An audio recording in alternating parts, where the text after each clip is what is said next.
A diferença de gerações gera conflitos entre pais e filhos. Tudo mudou muito rápido. As roupas, o vocabulário, as atitudes, as ideias, os ideais. Enquanto os jovens querem zoar e curtir a vida, os pais se perguntam o que aconteceu.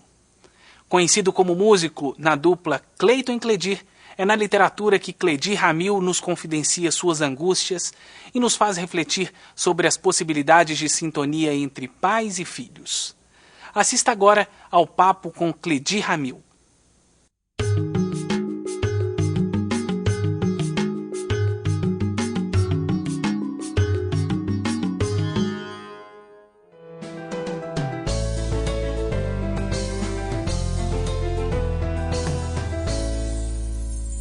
Prazer enorme participar desse projeto que eu admiro há tanto tempo, venho acompanhando, e é a minha primeira vez no Sempre um Papo.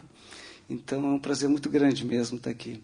Para falar um pouco dessa minha nova atividade, que é a atividade de pai, né? E esse livro, que é o Pai Invisível, na verdade ele é um relato de todas as histórias que eu venho vivendo com meus filhos, e o relato de uma forma muito bem humorada, porque eu escrevo sempre me divertindo muito. Eu acabo descrevendo o meu dia a dia de uma maneira muito engraçada, muito divertida, porque é a maneira como eu levo a minha vida também. E, no fundo, as histórias são todas as mesmas, são muito parecidas. Eu tenho escutado muito das pessoas me dizendo sempre: pô, eu leio o teu livro, parece que sou eu contando as minhas histórias. E, no fundo, são iguais mesmo as histórias. E outro dia, por exemplo, eu estava em casa, tranquilo, lendo jornal, entrou meu filho e falou: fala, cachorrão. Aí eu, primeiro momento, achei que estava demais, esse moleque está muito abusado, né? Mas depois eu comecei a pensar, digo, não, na verdade, tudo acho que faz sentido, porque tem por trás disso uma relação de muito mais profunda, muito mais próxima dessa geração deles com a nossa. E é uma relação que eu não tinha com meu pai desse jeito. Tá? Imaginou meu pai fala cachorrão, pô. Tomava logo uma na orelha. Então, eu acho que houve um avanço nesse sentido da nossa relação, a maneira como a gente trata os filhos, a maneira como a gente conduz a nossa vida. E eu quero acreditar que teve um avanço. Né? Nossa geração é uma geração muito interessante, nós sonhamos muito. A gente rompeu com todos os tabus, a gente rompeu com todos os preconceitos, com todos os limites. Nós sonhamos, né? Era uma geração de muito sonho, a gente sonhava em fazer um mundo de paz e amor. Né? E a realidade é que o mundo que a gente construiu é isso que está aí, que é um mundo sem paz e sem amor, um mundo de violência, um mundo de corrupção, um mundo onde os valores materiais são mais importantes que os valores morais e éticos, um mundo onde não existe uma consciência ecológica, nós estamos terminando com o nosso planeta, e o lugar onde a gente vive, onde a gente mora, e essa, na verdade, a nossa geração é uma geração que sonhou muito alto, sonhou muito longe, com um monte de coisa, e realizou isso que está aí. Então, eu acho que a nossa geração, nós somos responsáveis por isso que está aí. As pessoas gostam muito de se eximir da culpa. Não, o pessoal está assim, o pessoal está assim. Não, é uma geração, porque a gente conseguiu construir isso. E eu gosto muito da garotada porque eu acredito muito que eles vão conseguir construir um mundo muito melhor do que a gente conseguiu.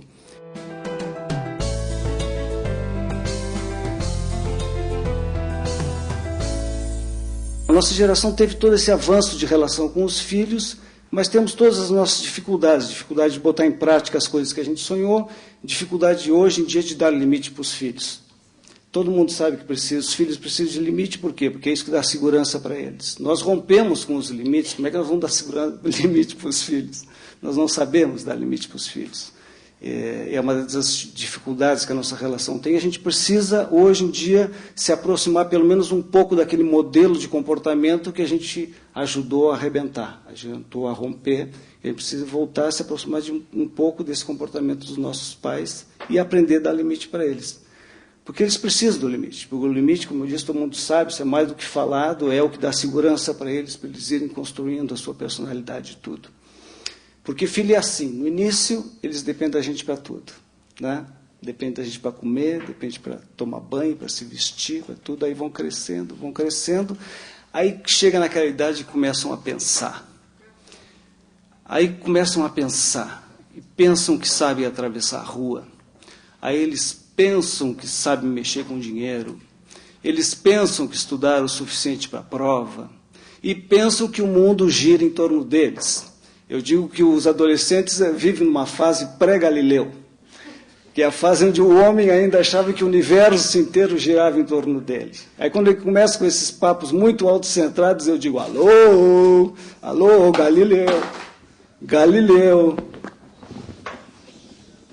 sistema heliocêntrico. Então, isso tudo eu vou levando dessa maneira para ir brincando um pouco com eles, porque essa fase em que eles ficam muito autocentrados, eles começam a ignorar as coisas na volta, ignorar pai, ignorar mãe, porque eles querem se afastar, normal, começam a criar sua própria personalidade e começam a querer ter uma personalidade própria. E nesse afastamento, vocês falam e ele não escuta. Passam por você, olham, não te enxergam, você sumiu, você desapareceu da vida dele, virou o quê? Virou o pai invisível. E essa situação do pai invisível, que é o título do meu livro, que eu relato, então, esse momento dessa relação, onde eles ignoram, não dão notícia, não ligam para dizer onde é que estão, é tudo igual. Né? Mas, de certa forma, a gente tem que ir tentando se aproximar, tem que deixar o canal de comunicação aberto, mesmo que eles não queiram ficar muito de papo com a gente tem que estar aproveitando para estar perto deles.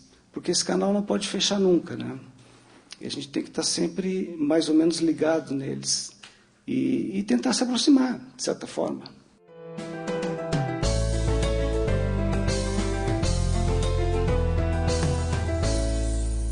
Você está um dia em casa quieto, daqui a pouco entra a filha. Não é que ela entra com um príncipe encantado, ela entra com aquele sujeito de bermudão, cheio de tatuagem, umas argolas na orelha, uma argola na sobrancelha, os cabelos parecem um ninho de rato. Aí tu olha e ela, pai, aí meu namorado. Aí, pô, e aí tu vai cumprimentar o cara, né? Porque, pô, e não tem mais cumprimento de pegar a mão, prazer, não, é soco. É outra coisa, cara. E aí? Não é muito prazer, não. E aí? E eu, pô, aí tu já tenta se adaptar. E aí? Como é que é? E aí o cara, e aí? Lepra. Eu digo, como é que é? Aí a filha, não, pai, é lepra, o nome dele é lepra. Eu digo, como lepra, cara? Aí tu já tá achando que o cara é meio contagioso já, cara. Como lepra, rapaz, é nome? Tu faz o quê, cara? Tu estuda, tu trabalha? Não, parei, cara, sou baterista, tô tocando uma banda. E, pô, sonhando que a filha fosse arranjar um administrador de empresa. Não, arranja um músico, cara. E aí são essas histórias, pô, e aí tu tem que ir te adaptando, tu vai fazendo a social com os caras, entendeu? E o moleque também, os garotos é diferente, né? O meu filho um dia me chamou para jogar videogame. Videogame é uma loucura. Aí, pai, vou jogar videogame aqui. E, claro, me chamou porque não tinha nenhum amigo, porque estão os amigos, eles é que jogam. Aí quando o sobrinho está sozinho, não tem ninguém para jogar, aí, pai, vamos lá. Aí, pô, tu tenta te aproximar, tu vai fazer a social com o filho, vamos lá. Aí o cara, pô, me botou um joystick na mão, tu já viu esse negócio, né? É tanto botão, são 500 botões, botão vermelho, botão amarelo, botão verde, botão para cima, uma alavanquinha que faz assim, é uma loucura. Aí, tá, vamos lá, pai. Aí liga o troço e sai, cara. E tu, não, para aí, cara, calma. Como é que faz? Disse, não, me explica, pai, senão eu não consigo jogar contigo. Disse, não, é o seguinte, pai, o botão vermelho o cara chuta, o botão verde o cara se abaixa, o botão vermelho o cara pula, tá, vamos embora. Eu digo, pô, tá. Não, vamos jogando que tu vai aprendendo. Aí, pô, ele vai, aí tu vai, aí tu começa, aí, pô, tu aperta, tu não, o cara nem anda, né? O dele corre, pula, dá soco, vai, choca, puf, e aí o teu nem se mexe, aí tu quer dar um pontapé, o bicho se agacha. É uma loucura. E na hora que tu acha que está aprendendo a caminhar, vem um avião e começa a dar tiro, cara. É uma loucura. É uma loucura. Aí tu não consegue sair daquele troço. E eu me sentindo humilhado, pô. A figura paterna dentro de casa. E, pô, não consigo, o cara me dando um pau ali. Eu perdi, o cara é 10 mil pontos, é 20 mil pontos, é 30 mil pontos. E tu não sai do lugar. É uma loucura.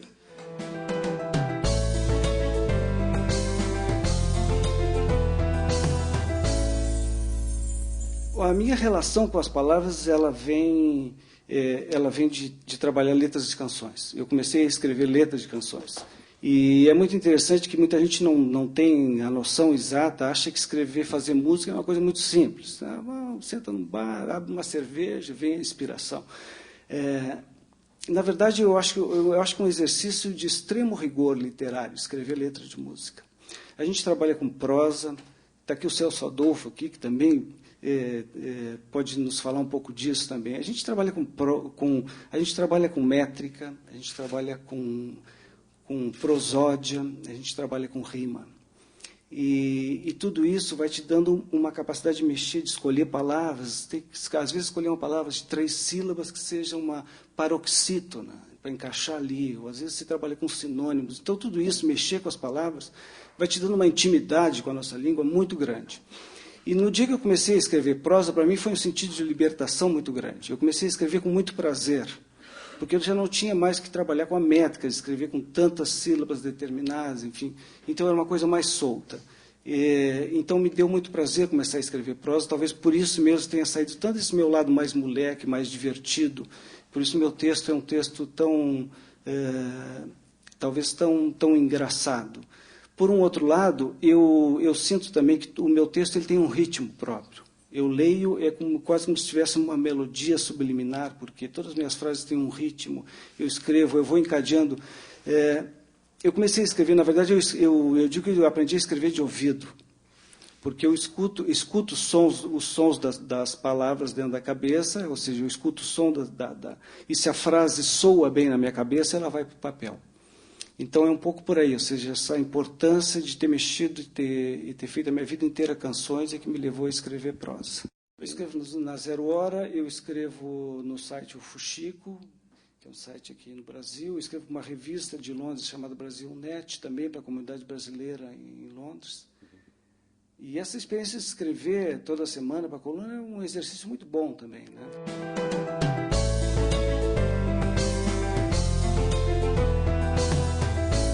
Eu acho a bebida uma das grandes pragas da nossa civilização.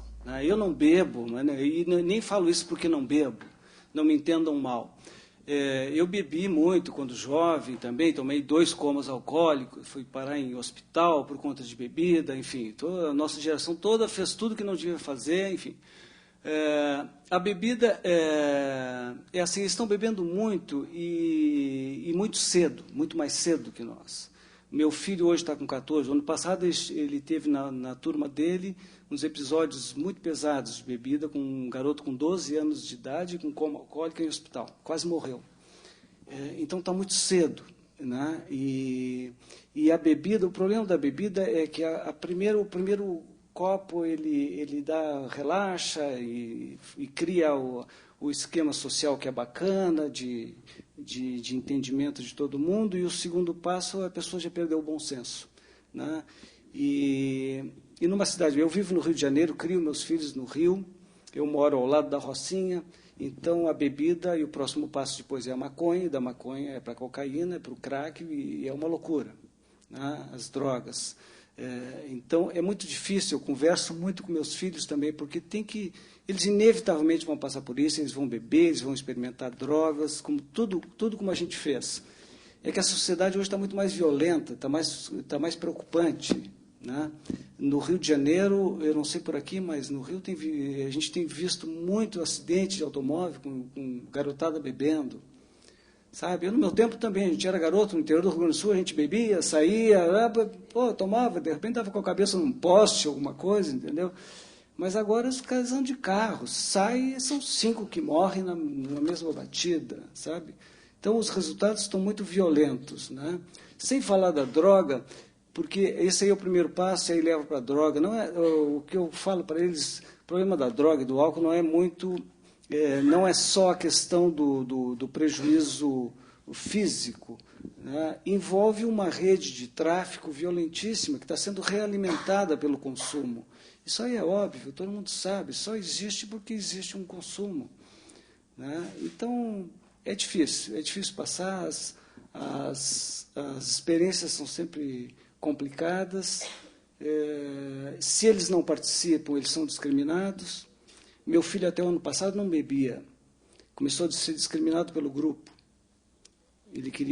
Teve um dia que ele me disse, pai, quero trocar de escola. E eu queria saber por que ele queria trocar de escola, porque o grupo estava discriminando ele, porque ele não bebia. Era só ele e uma colega. Os dois que não bebiam eram discriminados, não são chamados para as festinhas, as garotas não querem ficar com eles, entendeu? E o que interessa nessa idade é ficar com as garotas, se dar bem no grupo, né? Então, o que ele fez? Acabou, começou a beber. Né? Normal. Ele tem por quê? Para estar no grupo. E o grupo, essa questão do grupo é um negócio também fundamental nessa idade deles. Por quê? Porque eles começam a se afastar da família. Eles têm que se afastar da família, porque nós somos um modelo que eles têm que se afastar para criar uma personalidade própria. A primeira coisa que eles têm é o grupo de amigos. Claro, o grupo, eles se vestem da mesma forma, eles falam na mesma língua, eles têm o mesmo comportamento que é diferente do nosso. Então, eles já acham que, pelo fato de se vestirem assim, de falar de outra maneira, já estão formados. Às vezes, é um primeiro passo, mas eles têm que dar o passo seguinte para saber se o grupo está trazendo para eles coisas boas ou não. O que é que eles realmente gostam de fazer ou se estão fazendo só porque o grupo faz. Né? Então, todas essas coisas eu procuro no máximo conversar. Eu acho que é sempre a mesma coisa, tentar conversar o máximo com eles, estar próximo, estar junto, estar presente o máximo que for possível. Agora, os riscos são grandes sempre. Quando envolve bebida, envolve drogas, a gente sabe.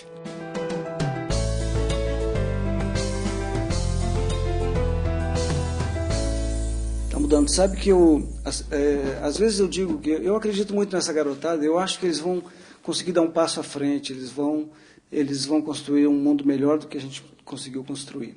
E as pessoas dizem, mas essa garotada são muito pragmáticos, nós tínhamos sonhos maiores. Sim, nós tivemos muitos sonhos e realizamos pouco, porque a gente sonhou muito, muito alto. Eles são mais pragmáticos, talvez eles consigam dar um passo mais concreto. E uma das coisas que eu acho mais fascinante é essa capacidade que eles têm de fazer várias coisas ao mesmo tempo. Eu entro no quarto do meu filho, ele está com a internet ligada, está com a televisão ligada, e está escutando um som, e está falando no celular. Ele está fazendo 4 coisas ao mesmo tempo, e ainda fala comigo. Eu entro e vem cá, cara, não tem prova amanhã? Ainda come alguma coisa. Estou estudando, pai. Estou estudando, ainda está fazendo um lanche ainda, né?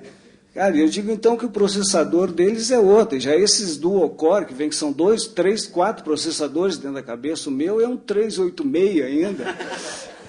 Então, eu consigo processar algumas coisas, mas eu vou ler, eu vou uma coisa de cada vez. Eu vou escrever, eu me tranco no meu estúdio para escrever. Eu vou fazer música, eu fico quieto, eu não consigo trabalhar escutando música, por exemplo. Eu não faço 2 coisas ao mesmo tempo. E eles têm essa capacidade incrível de processar várias coisas. Então, por isso que eu acho que eles vão conseguir encontrar caminhos criativos para os problemas e as questões que a humanidade está apresentando hoje.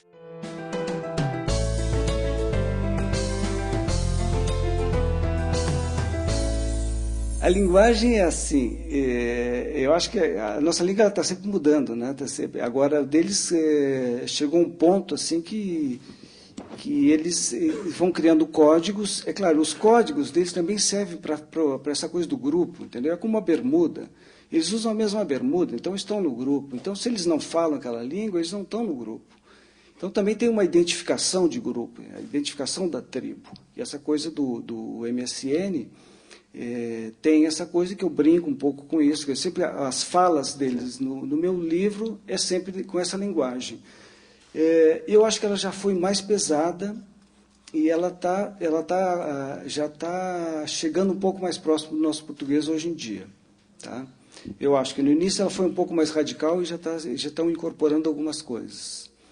E essa fala, o que eu acho mais engraçado é que ela não é só escrita. Eles falam de uma outra maneira também, que só eles entendem, cara. Aí eu digo, como é que é? Cada vez que eles falam, eu tenho que pedir para repetir. Tá surdo, pai? Então eles acham que eu estou ficando surdo, cara. Não, vocês estão surdos, não entendem nada. E eles falam umas coisas que só eles se entendem, é um troço impressionante.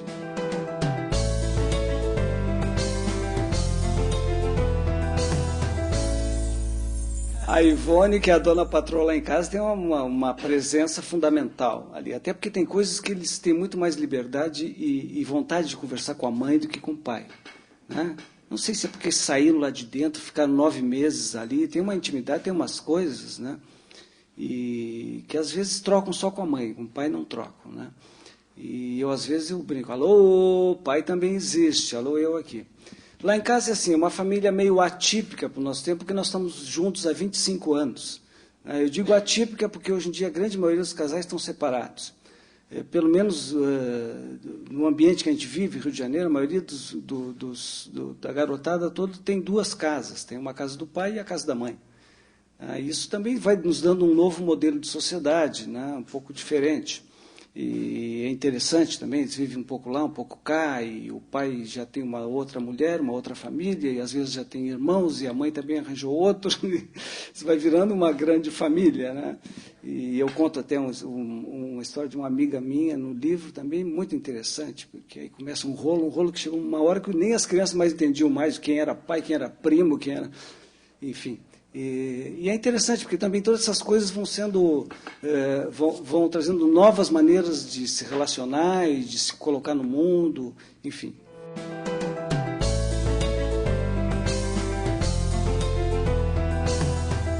Você não é visto, mas o cara que é invisível não é o cara que não está presente, ele não está sendo visto só. E eu digo que eu uso muito, eu acho que a gente tem que tirar o proveito dessa situação, já que eles passam pela gente não enxergam, você fala, eles não estão nem aí, tem que tirar proveito dessa situação da invisibilidade, aproveitar para quê? Já que eles não estão enxergando a gente, para a gente estar por perto, estar sempre presente, estar ali, cumprindo o nosso papel, que é o quê? De dar proteção para eles. Porque chega uma hora que eles olham para o lado e esperam que tenha pai de um lado, olham para o outro e esperam que tenha mãe do outro. Entendeu? E nessas horas a gente tem que estar junto, a gente tem que estar presente, que é as horas que dá problema, as horas que aparecem as confusões, né?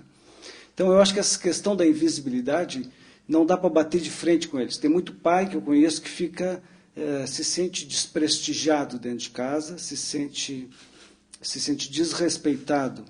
Pô, mas a figura paterna, o cara, pô, eu falo, o cara não está nem aí para mim. Então ele quer bater de frente com o adolescente e vai se dar mal. Não adianta a gente querer bater de frente com o adolescente. Então, acho que o melhor saída é sempre essa. Aproveitar, então, a questão da invisibilidade para estar presente, para estar ali do lado deles. Sempre que eles precisarem, a gente está ali cumprindo a nossa função.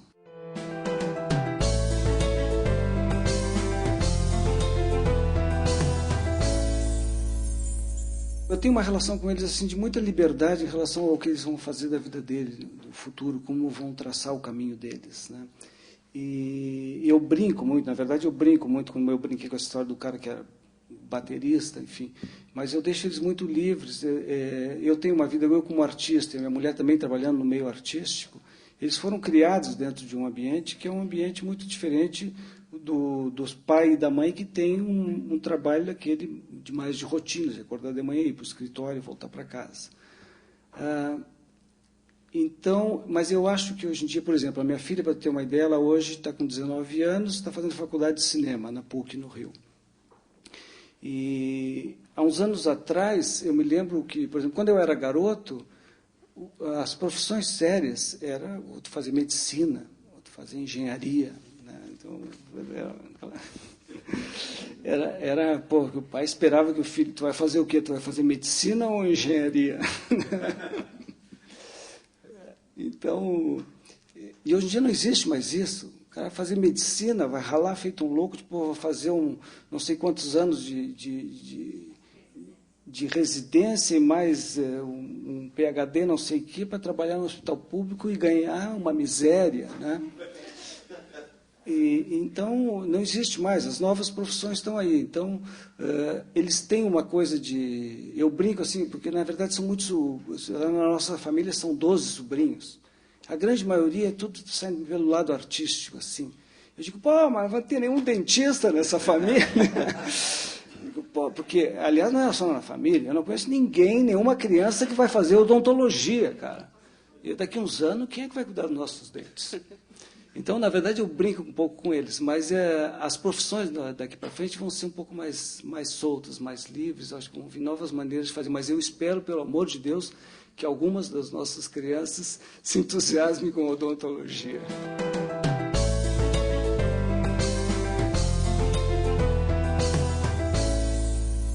Eu não tenho a solução para isso, na verdade não tenho. né? Ninguém tem a solução, eu acho. A gente tem que fazer um esforço, nós temos que fazer um esforço enorme, né? Eu, por exemplo, você tem uma ideia lá em casa, a gente nunca tinha dado castigo ao meu filho. Eu dei semana passada, agora porque ele aprontou pra cacete. Né? Aí, mas um dia eu peguei meu filho, a empregada veio falar comigo. Pô, o João veio me reclamar. Pô, meu pai e minha mãe nunca me dão castigo. Nunca me dão castigo. Pô, só me chama a atenção, mas nunca me dão castigo. Isso por quê? Porque o castigo, para eles também, tem uma vantagem que chegam na escola. Pô, fiquei de castigo. Cheio de moral, porque se o cara ficou de castigo, é porque aprontou pra cacete, né? Então, tem a coisa de ter o castigo também é o limite, é saber até que horas. E quando eu digo que a gente tem que fazer um esforço, a gente faz. Por exemplo, nós lá juntamos a turma, quando o ano passado começou a dar muito problema de bebida, com uma garotada muito nova, ainda com 12 anos, nós juntamos os pais todos, trocamos umas ideias. Pô, como é que vamos fazer? Pô, temos que dar limite, gente. Todo mundo, né? Ninguém sabe como é que faz. Aí, bom, então vamos estabelecer algumas regras. Por exemplo, a internet, que você tinha comentado. Né? Então vamos estabelecer, pô, o meu filho acorda às 6 da manhã para ir para a escola, os filhos de todos acordam às 6 da manhã para ir para a escola.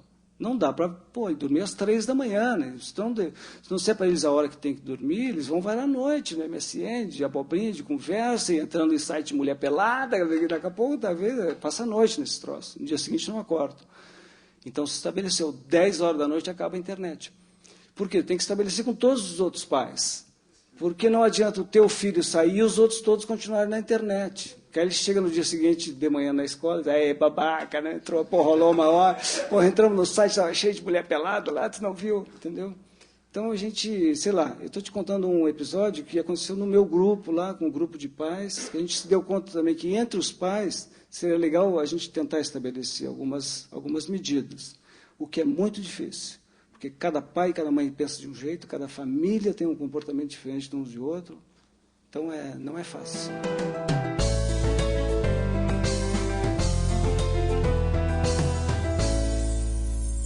Eu não tinha falado antes assim, eu tenho muita esperança nessa garotada. Eu gosto muito da maneira como eles estão se relacionando. Eu acho que toda a nossa geração, a gente teve um avanço de tecnologia fantástico, o mundo avançou nessa parte de tecnologia de uma maneira incrível, e só que a gente ficou muito para trás na questão do comportamento moral. Tá? Não se avançou em ética e moral como se avançou em tecnologia. Eu espero que eles consigam chegar nisso. E aí, especificamente sobre as músicas e as canções, eu também tenho observado isso nos meus filhos. Sabe? Meu filho lá toca violão, vai para aula, não sei o quê. Aí começou a tocar Raul Seixas agora. Começou a descobrir as coisas novas, né? Eles mesmos, por exemplo, tanto o meu filho e a minha filha também, claro, nos acompanham, vão, um show, mas não tem muito uma noção do que foi os anos 80. Eles não sabem a dimensão de sucesso que os pais deles foram. Né? E acho legal que eles aos poucos vão descobrindo isso, né? A música brasileira, de uma maneira geral. Há uns anos atrás, minha filha e meu filho só escutavam mais rock inglês, a música americana, e de um tempo para cá começaram a curtir mais a música brasileira. E eu acho isso saudável, eu acho isso positivo. E algumas coisas vão acontecendo que vão dando a eles também a dimensão, acho que deve acontecer contigo também, dimensão, a importância do teu trabalho, né? Porque meu filho vai lá, me acostumado, se ele me viu em cima do palco, mas ele não sabe a importância que tem aquilo ali direito. Para tu ter uma ideia, um dia ele me levou no show do Chorão, do Charlie Brown Jr. Vamos lá, pai. Na época, o sonho dele era o Charlie Brown, ele adorava, só escutava Charlie Brown. Eu digo, vamos lá, levei ele no show do Charlie Brown. Fomos no final do show falar com o Chorão, e o Chorão, quando me viu, ficou, Cledir, cara, eu sou apaixonado por ti. Ele foi lá, porque ele tinha conhecido o Chorão de antes, foi me apresentar, o pai dele. Meu pai, Cledir, cara, teu pai é meu ídolo, adoro, o cara é importante para mim. E ele ficou, o Chorão conhece meu pai, cara. Então, ele passava em casa por mim, me olhava e disse, esse é o cara aí. Quem tem filho adolescente sabe, chega uma hora que você vai ter que conviver com o namorado dela dentro de casa. Lei da vida, você pegou a filha dos outros, alguém vai pegar a tua. Em geral, no início, o moleque é tímido, entra devagar, meio sem graça, mas pouco a pouco vai se sentindo cada vez mais à vontade. Até que um dia ele chega à conclusão que aquela é a casa da sogra. E é aí que começa o seu calvário. Um dia desses eu estava na sala tomando café, entrou o genro, cheio de tatuagem, 2 argolas na sobrancelha e a cara toda amassada. E aí, imaginei que aquele grunhido devia ser algum tipo de cumprimento, uma maneira nova de dizer bom dia. Resmunguei uma resposta qualquer e continuei comendo. Para não parecer antipático, resolvi puxar a conversa e comentar sobre a roupa que ele estava usando. Olha só, acabo de descobrir um ponto em comum entre nós dois. Eu tenho uma camiseta igual à sua. Não é minha, não. Peguei no seu armário ontem de noite. Não tinha nada para botar para dormir. Como se já não bastasse pegar a minha filha, agora começou a pegar as minhas roupas.